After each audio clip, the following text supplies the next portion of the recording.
तो है दोस्तों, जैसा कि वीडियो में आप देख सकते हो, पावर स्टार पवन सिंह की एक फ़ैन है, इज़राइल की ये फ़ैन है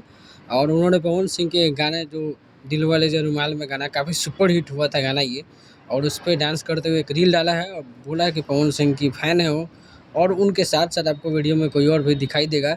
तो वीडियो पूरा देखे होंगे तो आपको तो पता ही होगा कि कौन है साथ में, तो साथ में वीना मानवी है और ये इज़राइली फ़ैन पवन सिंह के गाने पे दोनों रील बनाते हुए, डांस करते हुए दिखाई दे रहे हैं। अब इससे अंदाज़ा लगाया जा सकता है कि पावर स्टार पवन सिंह की पहुँच कहाँ तक है। केवल यूपी, बिहार में लोग बोलते हैं कि केवल यहीं तक सीमित है पवन सिंह का स्टारडम, चाहे भोजपुरी को कोई नहीं जानता है। ये एक तरह से पवन सिंह के साथ-साथ भोजपुरी के लिए भी गर्व की बात है। इसी तरह दोस्तों, लॉलीपॉप लागेलू गाना पवन सिंह का सुपर हिट हुआ था और वर्ल्ड लेवल, ग्लोबल लेवल पे सबसे ज़्यादा सुना जाने वाला गाना भोजपुरी गाना बन गया है और अभी तक लोग उसको सुनते हैं और कई जगह, मतलब बॉलीवुड तो छोड़ो, हॉलीवुड के भी चाहे और भी विदेश से कई वीडियो ऐसे आते हैं जो लॉलीपॉप गाने पे डांस करते हुए दिखाई देता है।